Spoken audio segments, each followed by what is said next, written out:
وەڕێزان ئەو کاتتان باش هیوادارم هەموو کاتێکتان هەر لە خۆشی و شادیدا بێت.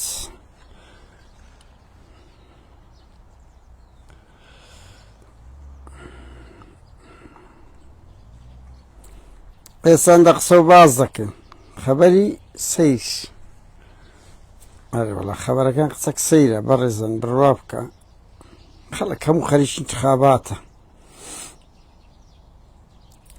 ئێمەش خەریکی پاڤڵ تاڵەبانی و کاندیدی پارتین کە بووینە ئێرە سەروێت لەعات. خێر بێن خەڵک هەموو خەریکی انتخاباتە. یاخوا بەخێر بێن. ئێستا قسە و باز دەکەین هاوڕێیان. خەبەری دڵخۆشکەرە. من پێم دڵخۆشکەرە لەبەر ئەوەی خاسن ئەوەی پاڤڵ تاڵەبانی هاوڕێیان ئەو دیزاینە لە چێ دیزاینیت کە لە چێ بۆیە لە ژوورۆ نام کرد تاریک سەرچاوی ئێمە هاوڕێیان ئێستا دەست پێ دەکەین بە قسە و باس لەسەر یەک پاڤڵ تاڵەبانی هەڕەشەی لێکرا کە ئەوە شتێکی دڵخۆشکەرە لە بۆ خەڵکی سلێمانی و دەڤەری سەوز کە دەیویست وەک جەلادێک خۆی بنوێنێ. دووش کۆمەڵێک کاندیدی پارتی سەر بە وەلایان لۆ ئێران ئەوە کردیە دەڤەری سەوز. حاکم نادر هەرچیتان دیت هاوڕێیان زۆر کەسەکی بێڕەوشتە. ئەوە سەرقافلەی ئەزیەتدانی شێروانیوان بوو. ئەوە سەرقافلەی گەندەڵیە، یعنی کۆمەڵک کاری زۆر بۆیە قسەک بە زمانی بریندارکەر ئیهانەم کردیە. هەندێک کەس پێویستە ئەگەنا من حەزم لەو زمانە نییە و دیتان ئەو زمانە پارتی و شێتەکان ئەو قسانە لەسەر و جێلاکی ئێمە نەکەن. ئەمەوانین ئەوە دەبینن فازڵ میرانی و میدیایەکێتی چ زمانێکی زبر بەرامبەر یەک بەکاردێنن، چ زمانێکی زبر بەرامبەر یەک بەکاردێنن. هاوڕێیان ئەو زمانە لە ناومە نییە، بڕوا بکەن ئەو زمانە لە ناومە نییە. هاوڕێیان بە ئەو قسەک ئەو گۆرانیشتان لۆ لێدەم زۆر ئەوەیە. ئێستا دەست پێ دەکەین لە تەچی وردە وردە خەبەر لێ پاخش دەکەین، دوای دێنە سەر ئەو خەبەرانەی کە باسم کرد کە هەڕەشەیەکە لە پاڤڵ چۆنە. هاوڕێیان ئەو گۆرانی تەعریبی هەولێرێ بڕوا بکە من دەیان جار دەمەوێ لە تەک وێنەیەک یان گۆرانیەک دابنێم دژی گەندەڵی دژی تیرۆر دژی تەعریب نییە. دەستخۆشی لە کاک شاهۆ ئاوێزی دەکەم کە ئەو شتێک دروست کردیە، یعنی کاندیدی هەڵوێستیشە کاندیدی هەڵوێستیشە دەستخۆش زۆر گرنگە. بەداخەوە 35 ساڵە دوو هونەرمەندیە دوو سرود قۆناغی گۆڕان هەندێک هەبوو بەس ئێستا نییە. زۆر گرنگە هونەرمەندانیش ئەوە بکەن. بەرهەڵ هاوڕێیان بێمە سەر ئەو هەندێک خاڵی ئەوە بکەم. یەک قوبات بەلەوەی ئەو مقەدیمە قوبات بەلەوەی یعنی ئەو جارێ فەشەڵشی گەورەی لە هەولێر هێناوە، هیچ نەزاعەتی پێ نەهات، هیچ پێ نەبوو. هێچێتی لە باڵەکاتی توش شکستەی گەورە بووە. ئەو کات پارتیش لە کەرکووک فەشەڵشی زۆر گەورەی هینە لەناوەخۆیان دیتان هەموو تێکدری بەربوون و لە ئاخیری هیوە ئەحمەد مستەفا دوێنێ تووشی جەڵتە بوو. بڕوا گەلێک زوو پێیان گوتین بەس ئەو نۆ خەبەرانە قسە قورسە دەبیت تەکید بکەیەوە. ئێستا لە خستخانەی ژینی تایبەت چیتەوە ماڵەوە وەزعی زۆر خەتەر نییە، بەڵام ئیتر لە عەژمەتان ئەوە بکوژی شەید سۆران قوربانیانی عەفدەی شوبات و دەیان تاوانت کەی لە بۆ پاراستن کردیە. ئاوا هیوە هەزاران کەسم دیتیە نەفرەت بارانت دەکەن ئەڵێن بریا بمرد بەوا بە لۆ خەڵکیترەیە کە ئەوە دەبی دڵخۆش دەبن پێی. و هاوکات دیتان هاوڕێیەکێتی قوباد و پاڤڵ و هیچیان پێ نەبوو کە ئەو دووە لۆگۆیەکێتی هیچیان پێ نەبوو. بەرنامەی استراتیژی خزمەت گوزاری کۆمەڵە قسەی زبری پاڤڵ بەتایبەتی ئاخر زار بە پارتی و مەسعود بارزانی و ماڵی بارزانی گوت. هاوڕێیان شەڕەی هەیە کەمەک جددیە ئەمن ئازانم، یعنی ئەوە نییە دروست کراوی بۆ ئەوی دەنگ دەرئەوە بی بەشەرن کاکە ئەوانە عقلی پاڤڵ عقلشی زۆر مناڵانە و قسەکانیشی زۆر بریندارکەرە و ماڵی بارزانی شۆت پێ کردیە بە جددی بەس ئەوە دوو حاڵەتە یەک پاڤل بەخۆی لە عقلیوان دەسوڕێتەوە هەروە چیوانە زوو ڕەخنە لە ماڵی بارزانی دەگری دەبی لەوان باشتر بی هەمان مەدرسەیە دوو زمانەکەی زۆر بریندارکەرە هیچ فکری لە پشت نییە هیچ مەبدەعەکی لە پشت نییە سبەینێ پێک دێنەوە ئەوانە چارە نووسیان هەر ئەوەیە هەردوو پێکەوە چکو شەراکەتە دزیبوون و ئەوەکان زۆر زیاترە هەر بۆ زانیاریتان هاوڕێیان یەکێتی زۆر عیبە لە دەربەندی خان جەمال مینە کچەکت کاندید کردە ناوی شەیدا هادی حاجی کەریمە من هەندێک وردەکاری دەزانم بەس بڵاو ناکەمەوە ئەزانم کاک جەمال کەسێکی زۆر دڕەقی هەرچەندە هەندە شتت باشە بەس کەسێکی زۆر دڕەقی ئەتو کاندیدی ئەو ژنە باوا بڵێم ئەو ژنە دەری دەسوێنی لە کاتێکدا بنەماڵەکەی هەموو جاش بوونە بابی مامی و باپیرەی کوژرایە بەدەستی پێشمەرگە لەو هەموو بنەماڵە تێک و شەرەیەشیتیە و خەڵکی کەشیان ناردیە و هاوڕێیان یەکێتی و پارتی ئابڕوچوونە لە بۆیان ئابڕوچوونە کە بڕوا بکە لە دهۆ کێشێتی دەرێت لە دهۆک محافەزەی دهۆ گۆرە یەک کاندیدی پێدەرناچی ئەو حزبە ئیفلاسە بسی برێ بڕۆ دەڕایان کەلدانی ئەو زەزەی لە خۆی توش کردەوە پارتیش کڕی ئەو کڕین و فرۆشتنە هەیە دەرێ مەیدانی حیوانانە یان ئەوەتە لە شرۆشە دەچی ئەوەی شوێنەچی لە شرۆشی هەن دەڵێ لە فندقەچی لە شوێنچی کاکەم دوو ژنم دەوێ یان کەدەی هینی دەیبەی لە سەجەی سەعاتێک 2 سەعات 10 سەعات یان شن هەیە پیاو دەبا ها ئەوە شەیە لە ئەوروپا دەیکڕیتن ڕێک وانە قیمەی بێ ئەخلاقیە تاچی کورد سڵ لە هیچ ناکاتەوە هەموو بێشەرمیەک دەکەنە نۆرمال ئەوەی دهۆ چێکرا و لە ئەوەش پارتی وێچێتی لە ناو هێزی چەکدارەکانیان داوا دەکەن خەڵک دەنگ نەداتە حزبەکانی خۆیان بڕوا بکە دەنگ بداتە کۆمەڵک کۆتا تا دەری بچێن تا کۆمەڵک دەرچن هاوڕێن بەلەویسمە دوان شتەیە من دوێنێ بەنیاز بووم کەیسی کاک ڕێبوار باز بکەم هاوسەری ساوێندا ئیتر بەهەر هاڵوای لێ هات گوتیان باز مەکەوت خۆتانە خەڵک مەمنونیش نەبیان باس ناکەم بەڕاستیمە من خۆ پارەی پێوەرەگرم لە ڕەزا قورسی زیاتر لە بەرامبەر پارتی هیچ کەو نابم باز بە بیرم هاتەوە یعنی کۆمەڵێک ژن لە هەولێر تیرۆر کرانیا پارتی بەرپرسە ئەوە دۆسیێکی زۆر گرنگە هیچێک لەوانە حاکم ناز بوو کە لە قونسڵێت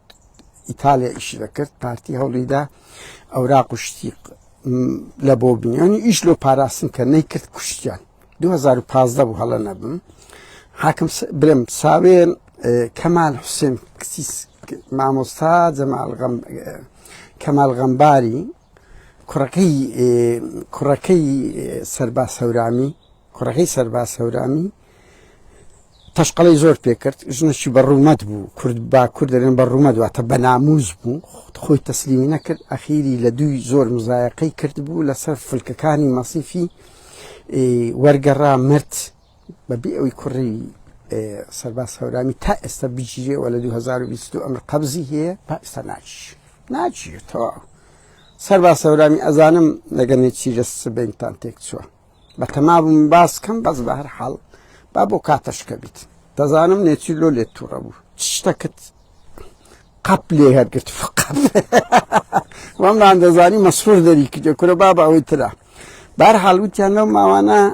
لە بەریتانیاش لە سەفارەتی قونسولی بەریتانیاش پارتیش قەڵەی بە ئافرەتە کردیە بەها دەست پێ دەکە دوی دەبی یارمەتیم دەیت هاوڕێیان پارتی هەوڵ دەدا لەو سەفارەت قونسڵخانە بە زۆرم لێ خەڵکەکان معلومات و نهێنیەکان بگەێنتە دەستی ساوێن ناس مامۆستا جیهان کە ئەویش هەوڵی کە تیرۆر کرا بردرا لە ئەوێن دەر کامیرەکان نییە لە کۆمەڵێک بەڵگا هەیە کە بنەماڵەکەی یەکێک لەو بنەماڵە تێک و شەرە هەولێریانە و شۆڕژێرانن بە تایبەتی چالاکی کاکشا خەوان و 2 ساڵە بەردەوام کەیسی خۆشەویستەکان لە میدیایە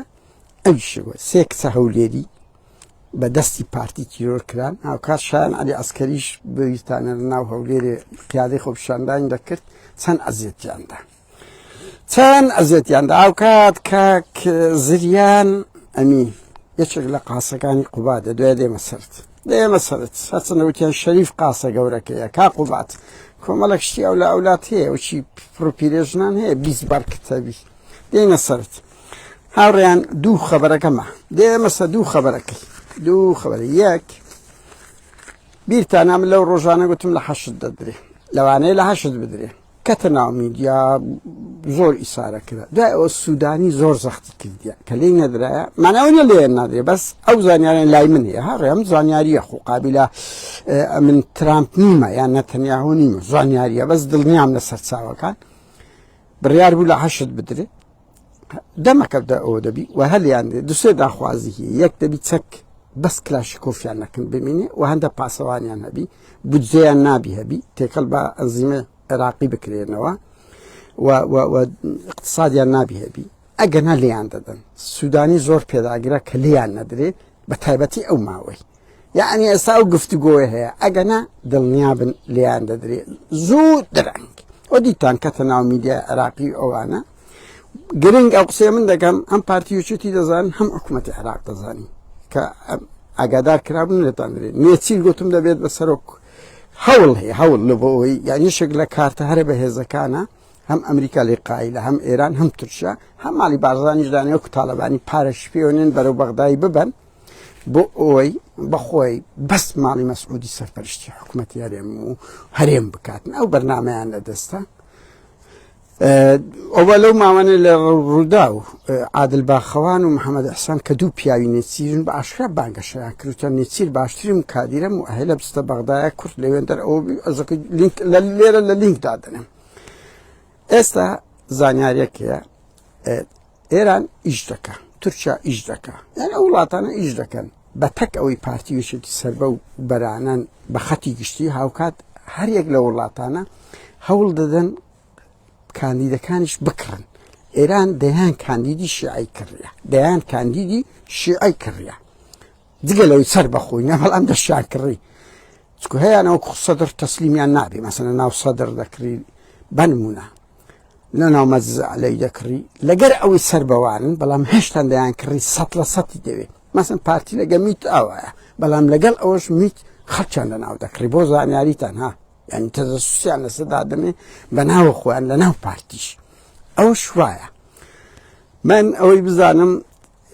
لە خەتی هەڵەبجێ دوو کەس کڕایە ناوەکانیش دەدەم بێم نەتیشم بەرن ئەگەر شکایەت دەکەن ئەگەر ڕوونکردنەوە دەدەم من بێم نەتم لەو نقطەی لەبەر ئەوی شت هەیە بەڵگە هەیە کە دەرێن بەڵگە هەیە بێم نەتم وەرە لێرە شکایەت بکە هەر ئەوەندەیە ئەو دەمی ئەمەش لە مەحکەمە دوو شتی خۆمان بە دیار دەخی نەزاکەت ژنەی یەکگرتوو بوو بۆ هێچێتی بۆ پارتی وازە مثل ئەمە ڕاگەیان بە ئەنجامی ئەنجومەنی ڕاگەیاندنی پارتیە لەگە ئێرانەکان تەنسیقی کردیە کە ئەگەر دەربچی ئیشان نەبوو بکات هاوکات حاکم فاروقیش ئەو دوو هەردووچیان لە خەتی هەڵەبجەن یعنی ئەو بە حاکم فاروقیش لە لقی دوازەیە چەندە ئەویش لەوێن دەرە هەردووچیان وعدیان بە ئێرانیەکاندا ئیشان نەبوو بکەن و ئەوانش ئیشاندا بەس زەحمەتە دەربچن و پارتیش دەزانی ئەمنەوەم لە پارتەکان زانیە بەڕاستی لە قوڵایی پارتەکان زانیە ئەو خەبەرەیە کە پارتی تو شۆک بووە کە هێشتا کاندیدی دەرنەچووە کڕین و فرۆشتنی کردیە کورە براڕەوە ڕێبازی بارزانانی هەمووی ئەو شتانەیە ها دوو خەبەرە ئەسڵەکە من بەرپرسم لەو خاڵی کە دەڵێن بەرپرسم خوار ئەوەندەم پێ دەکرێ دەشبینن ئەمە لە ماوەی ڕابردوو گوتمان ئەمریکیەکان لە پاڤل نیگەرانن پەیامیان بۆ ڕاگەیاندێن نابی فەوزا دروستکەی فەوزا ئەمریکیەکانەوە نین بڵێ وەڵایی کاکە وەکومە ئازادی خوازن و حەق و ئیساب ئەوە دەکەن نا بەڵام پێشیان خۆش نییە هیچ فەوزایەکە بی پێشیان خۆش نییە پاڤل دیکتاتۆرەشکە بیت لەو ڕوانگاوە یعنی خەڵکەی زۆرش ئیشی لەسەر کرد هاوڕێیان یعنی دەمەوێکش بزن ئەو ڤیددیو سوسیال میدیانە دەکرێت بڕوا بکەن زۆر کاریگەری هەیە لەبەر ئەوەی کۆنسولی و سەفارەتەکان دێن تەمەشا دەکەن چ کەیسێک لە کوردستان لە عێراق لە ئێران ئاکتیڤە لەناو خەڵک مزاهرە دەکرێت لە سوسیال میدیا دەبتە گەورە ئەوانش دێن احتیمامی پێ دەدەن برا ئەو سەفارە قونسڵخانانە لۆ لەوێن دەرن لو هەندێک لەوێن متابعە دەکەن چاودێری دەکەن دەبتە راپۆرت ئەتو هەر قەزێک کرد ئیسارە کرد زۆر گەورە کرد ئەوانیش دێنە پشتی لەو ڕوانگەوە قەزیی لالەزار کە دەستخۆشی لە هەموو ئەو کەسانی کەش دەکەم کە گەورەیان کرد لە پاڤل تاالبانی پاڤل تاالبانی مێشکەشی مۆسۆلۆنی و هیتلەری هەیە بڕوا بکەن مێشکەشی ماڵی لە مەلا مستەفا و مەسعود و مەسروری تێدا هەیە یعنی ئەو تەحەدای پارتی دەکا بەس هەمان مەدرسەیە هەمان عەقلیەتە بە قوربان ئەمە خۆچێشەمان ماڵی بارزانی ناوەکان نییە یان ڕقی شەخسیمان هەبێ ڕەفتارەکانی ماڵی بارزانی کە ئێرهابیە کە خەڵک دەگرن کە قانون جێبەجێ ناکەن کە حزبیان کردە قەشمەریخانە هەمان شت پاڤل دەکە بۆیە کەس ناڵێ پاڤل دژی پارتیە بە هەمان کەرەسەیە وەکو مۆسۆلۆنی و هیتلەر دژیەک بین چ فەرقیان هەبوو بە هەر حاڵ یان ستالین و هیتلەر چ فەرقی هەبوو ڕەنگیان دەچەپەکان دەماریان شۆت بکە بەس چ فەرقی هەبوو هەردوو لە دەیان ملیۆن کەسیان کوشت بە هەر حاڵ بێنە سەر ئەوە لەو ڕوانگەوە ئەمریکەکان لە کۆنیشدا بەس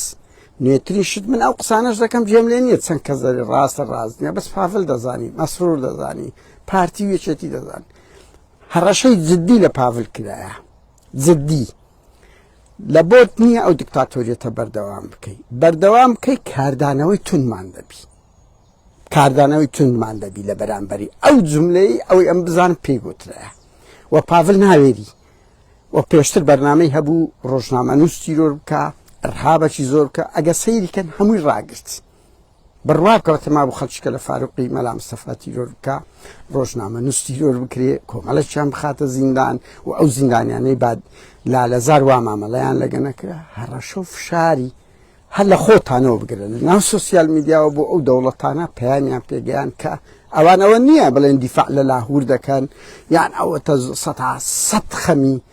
مافی مرۆڤ و ئازادی بیرۆ بەس قبولیان نییە فەوزا دروست بکرێ قبولیان نییە زۆر لە ئێران نزیک بتەوە قبولیان نییە